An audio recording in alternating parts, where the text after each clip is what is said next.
It is proven that in some cases, being elected an ANC leader or a delegate is a matter of life and death. And I think that is the stink that overshadows politics in South Africa, that people will kill each other to be a delegate at the ANC conference or to be elected a branch chairperson or a regional chairperson. No wrong members will be part of this conference, and all wrong members are removed in the database. We're clearing those branches to come here and participate as branches, a branch of the ANC. I can see you are worked up about people living mad. I don't understand. This is a conference where we reflect on the work that we've done, but also assessing what are the challenges that are facing the organization going forward. We know that the path to unity and renewal will not be easy. There will be a temporal setbacks, there will be pushbacks from some quarters, but we must soldier on.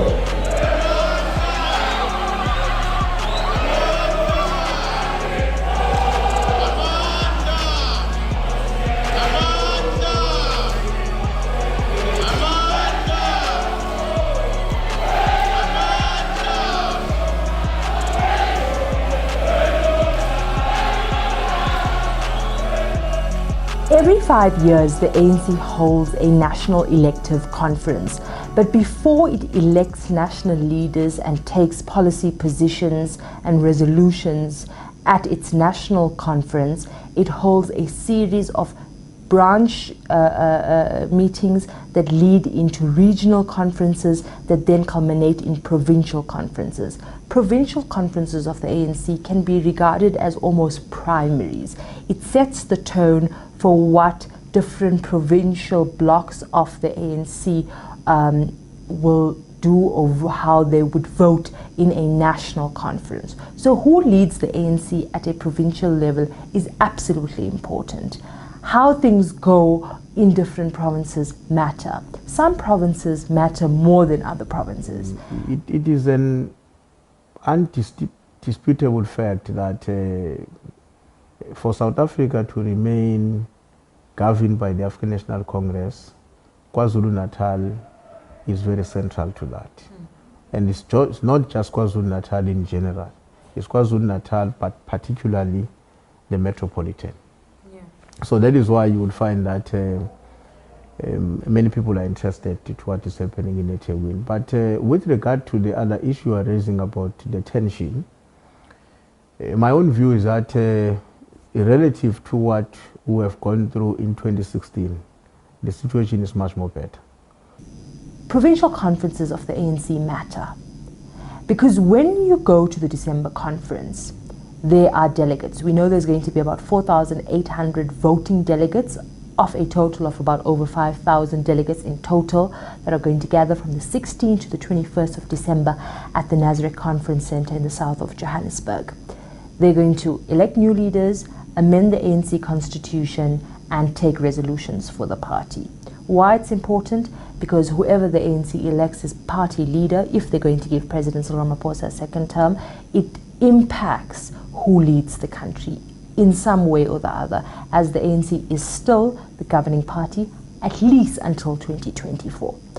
Who makes up the National Executive Committee of the ANC is paramount, because those are the people that fill the ANC benches in Parliament, those are the people who fill the executive, become cabinet members, etc. Now, the tone going into the national conference and emanating from the provincial conferences, a concerted effort for a generational change. You saw it in Limpopo, you saw it in Gauteng, and more recently you saw it in KwaZulu-Natal, where young leaders, leaders who led the Youth League 10 years ago, are now regional and provincial leaders. There's been complete generational change in provinces like Limpopo, Gauteng, and KwaZulu-Natal. In KwaZulu-Natal, there was a faction, the so-called Taliban faction, that were up against the Ankole faction, and Ankole faction was those who were supporting President Cyril Ramaphosa or his lieutenants, and Ankole came from the the fact that Ramaphosa has this penchant for breeding and selling Ankole cattle. So those who support Ramaphosa are kind of known as the Ankole faction this time around.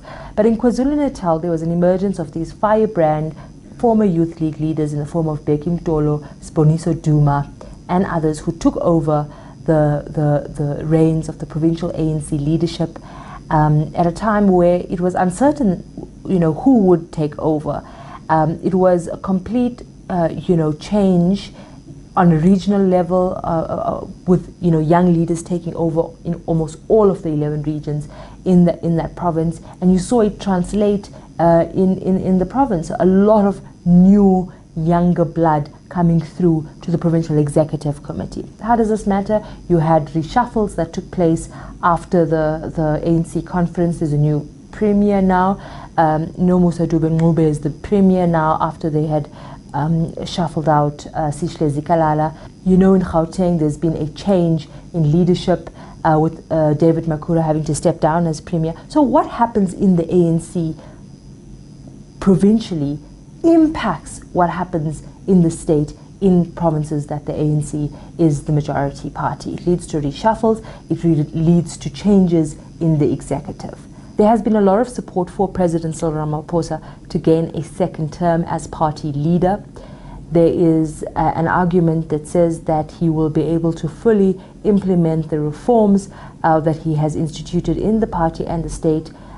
So as a result, he should be given a second term. But we know now that he will be contested, or he is likely to be contested, because the ANC in KwaZulu-Natal deferred with that position. And they've said that Zweli Mkhize is their preferred candidate for the ANC presidency. I am deeply humbled by the expression of confidence in what contribution one may make in the leadership of the ANC.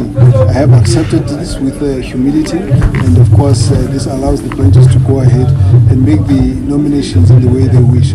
I believe it's an important issue for us, for the branches to be directly involved in the election of the leaders, as the process is indicating, discussions at branch levels, and then of course moving up towards the conference. So one can only say that one is prepared to do one's best to assist the organization, the African National Congress, and the people of South Africa in the best way we can. There are a lot of issues that the ANC needs to be focusing on. However, in the past, they've proven, and as has been the case in so many of these provincial conferences that we have covered, that the obsession and focus is only on leadership. And that's where delegates then tap out once leaders are elected. Everything is motivated by who's going to be the chair, who's going to be the president, who's going to be the secretary general, and not so much how is the ANC going to, for example, play a role in leading coalition talks. How is the ANC going to react to rebuilding the economy, for example. And so the reality of the situation is that when those 5,000 or so delegates gather on the 16th of December 2022, they have a very important task.